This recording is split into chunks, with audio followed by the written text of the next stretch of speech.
So yeah, this is going to be a hot take, I guess. Decisive Strike is not an anti-tunneling perk. And if anything, it not only screws a killer over for doing his objective and downing a survivor, it also screws the survivors over if this person really wants to get use out of his Decisive Strike and not be doing any objectives so that they don't lose it. So the David saved Yoichi off the hook. I went and chased David, got David down, hooked him. Then Yoichi was out in the open. He was running around with his bright yellow jacket, and so I went after him. He still had Decisive Strike. Decisive Strike is not an anti-tunneling perk. Because I didn't tunnel him. I downed another survivor and hooked that survivor. So technically that is not a tunnel. And what needs to be done is Decisive Strike needs to deactivate if there's a fresh hook within the 60 seconds of activation of Decisive Strike. That way, then it becomes an anti-tunnel perk. Because within that time period, if I don't go after anybody and I only go after them, then that makes sense. But if I go after somebody else and I hook them and then I go back after them, I did not tunnel them. So I should not be punished for not tunneling. So what's happening now with Decisive Strike is they'll stay slugged, and then you'll have Unbreakable. You'll have boon builds being abused over and over again.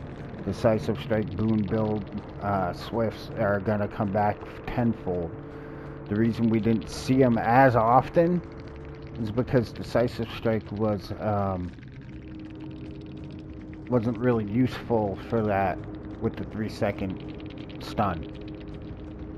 We're gonna start seeing more head-on, flashbang, Decisive Strike triple stuns again. So yeah, Decisive Strike needs to deactivate upon a fresh hook after the person with Decisive Strike has been unhooked. So if I hook somebody, like the person that unhooked them, Decisive Strike is deactivated.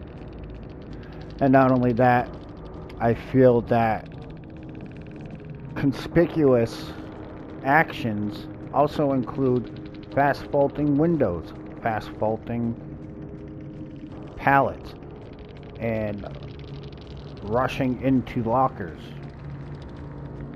Should also be under conspicuous actions, because what does the survivors do with Decisive Strike? If they're really wanting to get use out of it, they'll fast vault the window into the killer, so the killer ends up grabbing them, or just fast vaulting when they're close enough instead of faking it or whatever, and hoping that they grab. Because they grab off a vault, then they get the Decisive Strike opportunity. They rush into a locker. There's no counterplay to locker rushing with Decisive Strike. There's no counterplay to it at all, other than leaving them and doing absolutely nothing with them, and they go and do their objectives. So yes, I believe fast vaulting windows and pallets and rushing into lockers to get use out of Decisive Strike needs to be considered conspicuous action. And that as long as there's been a fresh hook after the person with Decisive Strike has been unhooked, it should deactivate. That way there, it becomes an anti-tunnel perk and not a bully squad perk for the survivors. Because right now what they'll do is they will intentionally get the attention of the killer when they have it activated, just so that they can get use out of it.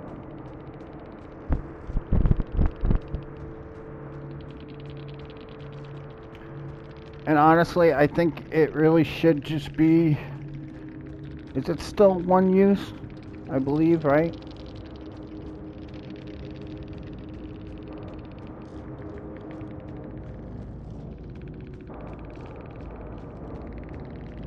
Now, the perk and its effects are disabled if the exit gates are powered.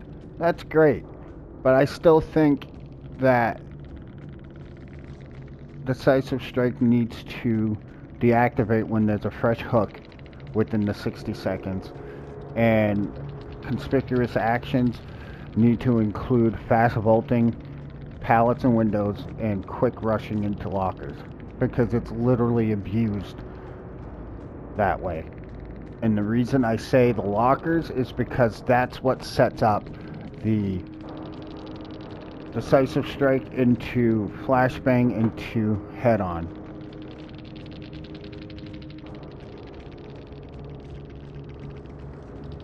I don't think the devs really understand what they've reopened again for Killer.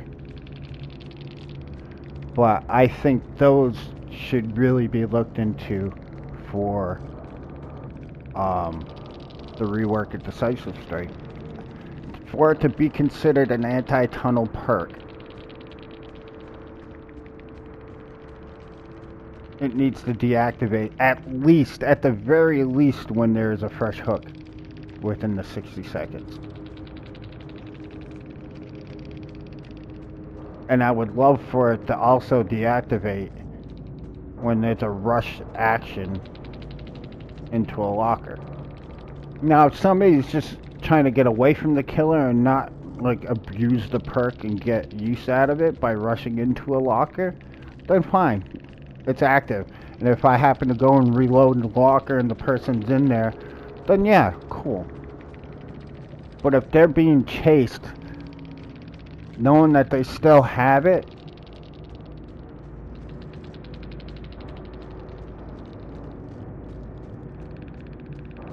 well, maybe the biggest change to it should be that as soon as there's a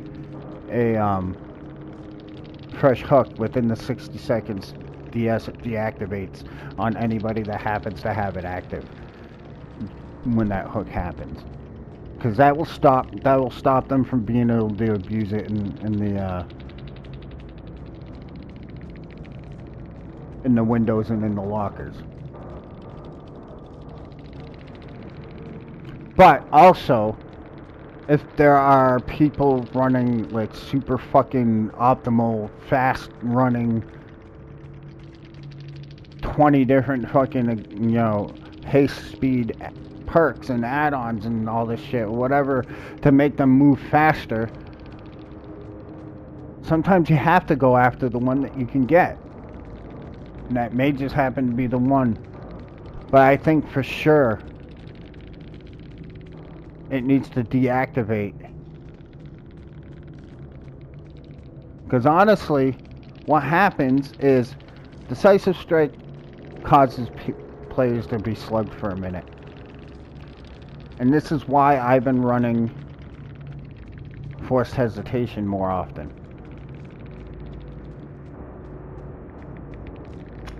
Because it's really the only counter to Decisive Strike. And unfortunately, it has to do with slugging. And this is what the survivors need to comprehend and understand too. The killers aren't necessarily 100% to blame for the mechanics and the game style and the gameplay style that you don't like. Look at the fucking perk. Look at the perk. Look at what Forced Hesitation says. You have learned the emotional weakness of the organics and how to exploit them. That's the devs knowing that survivors get in their feelings about being slugged. So what do they do? They throw it in your face by adding a perk like Forced Hesitation, which promotes slugging. And if you think about it, the way Ultimate Weapon, with the way they wanted it in the PTB, they wanted it for it to be locker range only, right? Here's the thing with that. That would have promoted proxy camping. They wanted to keep the screaming, keep make it a 32-meter radius around the locker that triggers it. You know what would have happened? I personally already had an idea of how to use it. Hook somebody, open a locker for 30 seconds.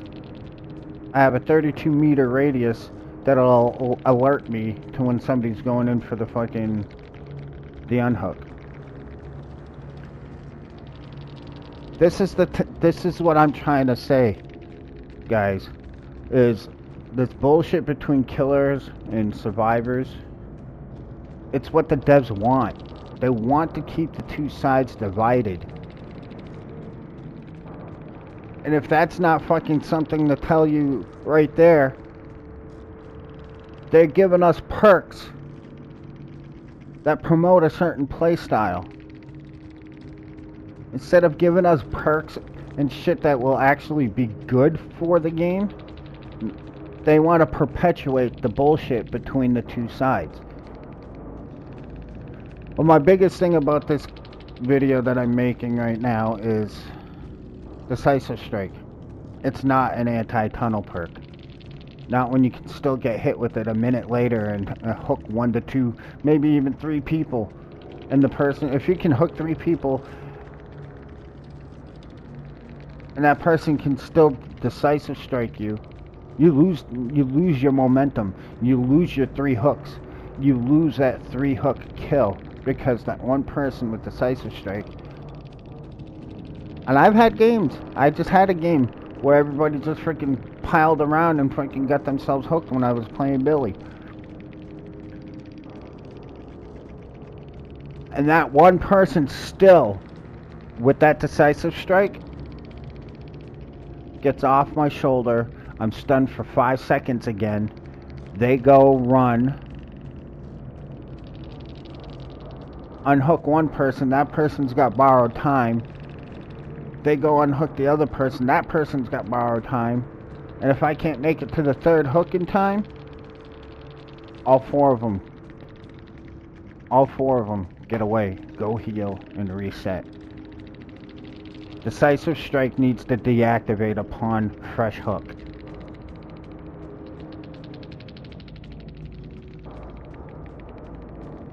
It'll also stop killers from slugging DS users.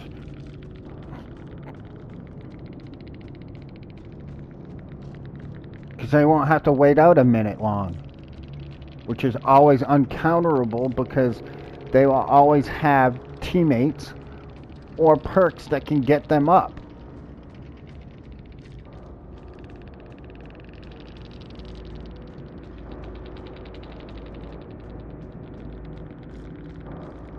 So yeah, deactivate Decisive Strike upon fresh hook. It'll be healthier for the game than having killers feeling the need to slug a DS user and losing their momentum. If I didn't have to slug a DS user and allow them to fucking get them up off the ground,